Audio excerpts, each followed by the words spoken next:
So, Alyssa Milano, who is an actor apparently and also an abortion advocate, is calling for a sex strike. Our reproductive rights are being erased. Until women have legal control over our own bodies, we just cannot risk pregnancy. Join me by not having sex until we get bodily autonomy back. I'm calling for a sex strike. Pass it on. If our choices are denied, so are yours. Wow. So there are some things to unpack here, but I gotta say, as far as the sex strike goes, I completely support it. If you aren't ready to have a kid, don't have sex. That's a good choice. Studies have shown that abstinence is 100% effective in preventing unwanted pregnancies. That's totally a good way to go. I don't know what kind of interdimensional chess American religious communities are playing, but man, it's working. I never thought I'd see the day pro-abortion leftists advocate for abstinence. I mean, if the scope of your potential sexual partners is limited to guys who either don't have the moral compass or don't have the means to help support you if you get pregnant, then yes, please, don't have sex. Get a dildo. It'll probably do a better job than the losers you'd be fucking anyway. And same thing goes for guys. If the scope of your potential sexual partners is limited to self-righteous feminists and pro-abortion leftists, don't have sex. Who cares? You rub one out. Rub one out like a man. It's the champagne of victory.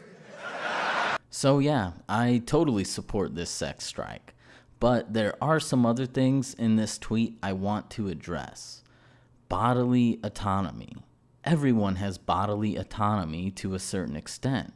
You have the freedom to do whatever you want with your own body as long as it doesn't harm another human being.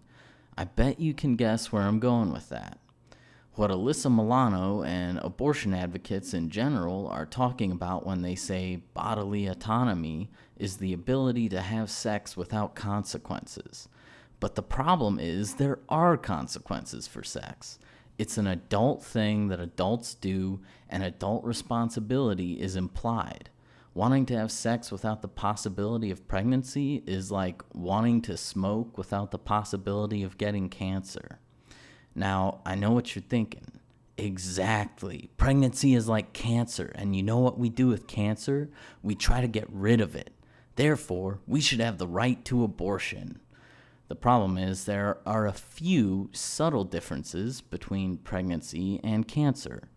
Pregnancy is how the human race is propagated, and you are much less likely to die giving birth than you are from having cancer, especially in modern times. And cancer tumors will never pop out of you and post stupid things like this on Twitter.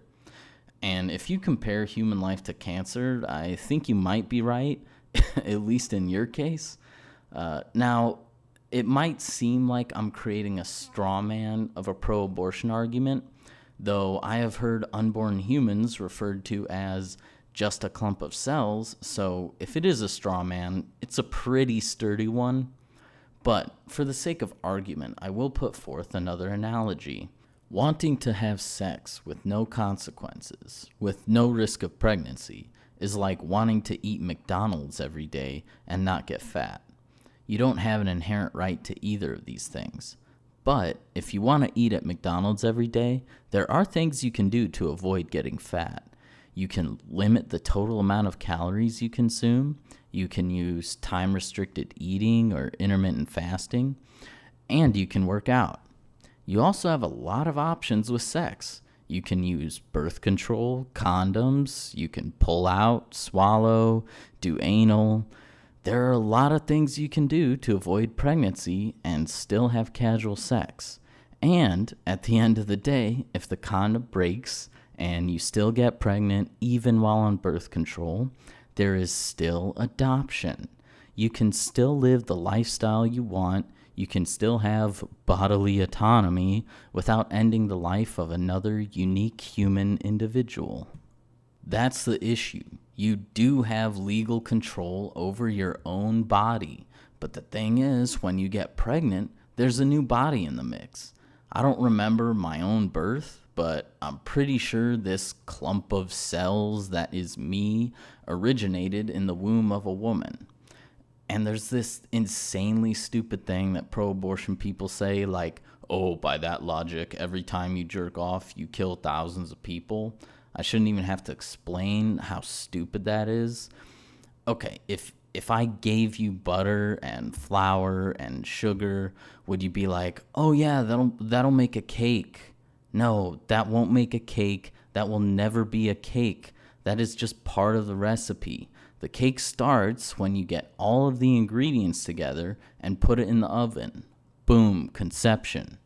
Then you go through the hot oven of childhood where you start to form what kind of cake you'll be.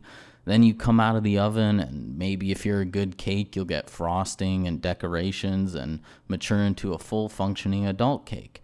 And then life starts cutting pieces out of you and eating them until eventually there's nothing left. I realize this isn't a perfect analogy for humans, and if you were pro-abortion, you could say that a cake isn't really a cake until it comes out of the oven, but you didn't change what the cake was by taking it out of the oven.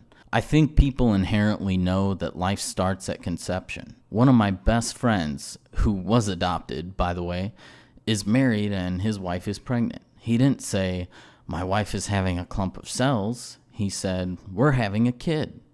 My whole point is that the only reason you start trying to draw arbitrary lines about when a person becomes a person is if you're trying to justify ending a life to avoid responsibility.